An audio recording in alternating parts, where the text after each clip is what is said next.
اس وقت کی سب سے بڑی خبر آپ کو بتا دیں، یو این میں بھارت نے مضبوطی کے ساتھ اپنا پکش رکھا ہے اور پاکستان کو فٹکار لگائی ہے اور صاف طور پر کہا ہے کہ پی او کے میں اویدھ قبضہ ختم کرے پاکستان اگر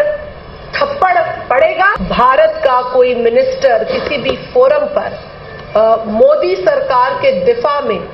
اتنا اندھا ہو جائے گا کہ وہ یہ نہیں سوچے گا کہ وہ ایک نیوکلیئر ملک کے پاکستان جیسے نیوکلیئر ملک کے لیے اول پھول بک سکتا ہے، تو یہ اس کی غلطی ہے۔ کشمیری تو میرا خیال ہے نہ کھڑے نہ بیٹھے ہیں، وہ تو ان کی طرف دیکھ ہی نہیں رہے، اور جو کشمیر ہم نے رکھا ہوا ہے یا ہم نے جیسے کہ بھارت کے لوگ کہتے ہیں ہم نے قبضہ کر رکھا ہے، تو وہاں کے لوگ پروٹیسٹ کر رہے ہیں۔ اب سوال یہ ہے کہ پاکستان ایک عرصے سے دنیا کو یہ بتا رہا ہے کہ بھارت کشمیر میں ریاستی دہشت گردی کر رہا ہے، مگر دنیا نے کبھی بھارت کا ہاتھ نہیں روکا۔ 22 اکتوبر تک پی او جے کے، یا جس کو یہ مقبوضہ کشمیر اور مقبوضہ گلگت بلتستان کہتے ہیں، مقبوضہ جموں کشمیر،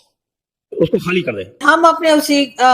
جو کنویں ہیں اس کے اندر مینڈک کی طرح بیٹھے ہوئے اور یہی پھدک پھدک کے سوچ رہے ہیں کہ بس کشمیر کا ایشو ہم اٹھا دیں، باقی کام اپنے آپ ہو جائے گا، اور اس کے بعد ہمیں جو ہے وہ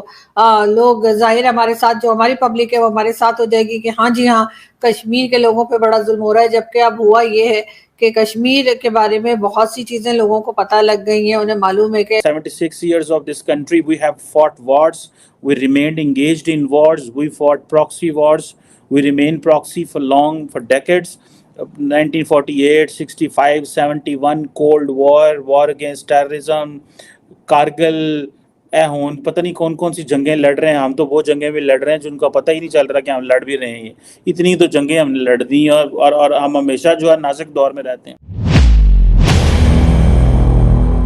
لیکن آپ کو نہیں لگتا کہ یہ جو دور ہے کہ کہتے ہیں نا چڑھتے سورج کو سلام، جو مضبوط معیشت کے حامل ملک ہیں دنیا اسی کے ساتھ چلتی ہے، تو بھارت کی نو ڈاؤٹ ایک بڑی منڈی ہے، جس طرح آپ بھی ابھی بتا رہی تھی امریکہ کے بھی معاہدے ہیں، دوسرے مغربی ممالک کے بھی معاہدے ہیں، یورپ کے بھی معاہدے ہیں، تو کیا دنیا یہ افورڈ کر پائے گی بھارت کے ساتھ پابندیوں کو؟ صحیح۔ آج نگران وزیر اعظم انوار الحق کاکڑ صاحب نے بھی اقوام متحدہ کی جنرل اسمبلی سے خطاب کرتے ہوئے پاکستان میں جو دہشت گردی کی کارروائیاں ہو رہی ہیں اس پر بھی دنیا کی توجہ دلائی کہ پاکستان میں جو حملے ہو رہے ہیں افغانستان سے، اس میں ٹی ٹی پی ملوث ہے، اس میں داعش ملوث ہے۔ ایسے فورم پہ آواز اٹھانا، دنیا تو خود افغانستان کو، وہاں کی حکومت کو، طالبان کو ریکگنائز کرنے کو تیار نہیں ہے، تو کیا اس سے فرق پڑے گا جو پرائم منسٹر وہاں بات؟ دیکھیں بہت فرق پڑے گا، کیونکہ ظاہر ہے جب آپ 20 سال امریکہ، نیٹو اور تمام ممالک جو ہیں اس خطے میں آ کے ایک بین الاقوامی جنگ لڑتے رہے ہیں دہشت گردی کے خلاف، تو کچھ تو ذمہ داری ان کے پاس ہے کہ اس خطے کو جو ہے اس طرح نہ چھوڑ کے جائیں، اور یہ ایک بنیادی شرط تھی اس خطے کی بھی، تمام علاقائی طاقتوں کی بھی، اور پھر جو افغان طالبان ہیں ان کے اندر بھی، ان کے ساتھ بھی جو شرط رکھی گئی تھی وہ یہی تھی کہ افغان سرزمین آئندہ مستقبل میں نہ تو بین الاقوامی دہشت گردی کا سبب بنے گی اور نہ ہی علاقائی دہشت گردی کا سبب بنے گی، اور اگر بنتی ہے تو پھر ظاہر ہے پھر ہندوستان کے ساتھ ساتھ افغانستان کی حکومت بھی ذمہ داری اٹھائے گی ان تمام بین الاقوامی دہشت گردی کی جتنی بھی کارروائیاں ہیں۔ اور پھر اس سے بھی بڑھ کے ہمیں یہ بات نہیں بھولنی چاہیے کہ جو 20 سال کی جنگ لڑی، جو تقریباً $3 ٹریلین کی جنگ تھی، اور اتنے سارے جو ہتھیار وہاں چھوڑے گئے، اتنے ایک طرح سے آپ کہہ سکتے ہیں اس خطے کو جو ہے 10 سال پیچھے یا 20 سال پیچھے جو ہے چھوڑ کے چلے گی دنیا، تو اس کی ذمہ داری، اور یہ ذمہ داری جو ہے یہ UN سیکورٹی کونسل ریزولوشن 1373 اور 1267 کے تحت بہت واضح ہے۔ مفتی کو تو میں کہتا ہوں نا، محبوبہ مفتی کو تو میں کہتا ہوں کہ یہ ہائیبرڈ پاکستانی ہے، جیسے ہائیبرڈ ٹیررسٹ ہوتے ہیں نا، یہ ہائیبرڈ پاکستانی ہے۔ دوسری بات جو آپ کی ہے کہ یہ ہمیں قبول کریں نہ کریں، انہوں نے تو ہمیں ویسے بھی کبھی قبول نہیں کیا، اور نہ ہم ان کی کوئی جو ہے وہ سیاسی حیثیت کو مانتے ہیں۔ یہ تو کانگریس کے دور میں پراپ اپ کی گئی فیملیز ہیں کشمیر میں سہولت کاری کے لیے، ان کا کوئی لینا دینا نہیں ہے کشمیر کے ساتھ۔ اب جو جموں کا ہے مسئلہ، وہ میں آپ کو بتا دوں کہ جموں میں اکثریت ہندوؤں کی ہے۔ اگر ہم آزادی کے بعد جموں کشمیر کے ساتھ جڑتے ہیں تو یہ جو پی او جے کے کا علاقہ ہے، بھمبر اور یہ میر پور وغیرہ، یہ جموں میں کے ساتھ جڑے گا۔ یہ مظفر آباد کشمیر کے ساتھ جڑے گا، لیکن ہم لوگ جو ہے جموں کے ساتھ جڑے. تو وہاں پہ یہ میں نے سنی ہے بات، وہ کہتے ہیں کہ پھر پہلے ہی ہم پوری ریاست میں ہماری جو ہے وہ مائنورٹی ہیں، ہم اگر جموں کے ساتھ پی او جے کے جڑ جائے گا تو پھر جموں میں بھی ہم مائنورٹی میں نہ کہیں بدل جائے، کیونکہ 40 لاکھ مسلمان آ جائے گا اور یہاں پہ. تو یہ میں اس کو ایڈریس کرنا چاہتا ہوں کہ دیکھیں بات یہ ہے کہ ہم لوگ جو ہے ہمارے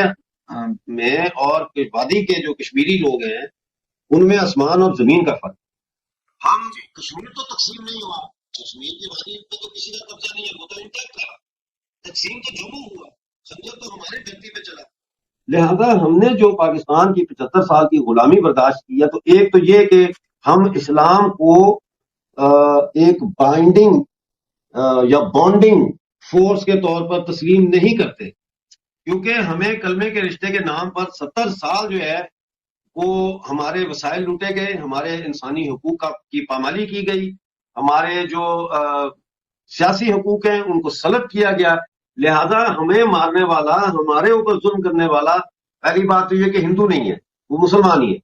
دوسری بات یہ ہے کہ جب سے بنگلہ دیش بنا ہے، پاکستان کی جو محکوم قومیں ہیں ان میں یہ حوصلہ پیدا ہوا اس کے بعد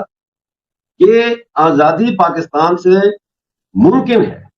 اور پاکستان سے آزادی مانگنے والے بنیادی طور پر محمد علی جناح کے دو قومی نظریہ یا ٹو نیشن تھیوری جو ہے اس سے وہ باغی ہیں، اس کو وہ مانتے نہیں ہیں. لہذا بنیادی طور پر یہ سیکولر ہے. ٹی ٹی پی کو چھوڑ دیں، بلوچ جتنی بھی جنگ اس وقت جنگ لڑ رہے ہیں وہ سب سیکولر تنظیمیں، لبرل پروگریسو پڑھے لکھے لوگ وہ تنظیمیں چلا رہے ہیں. Like wise in Pakistani occupied Jammu Kashmir most of the movements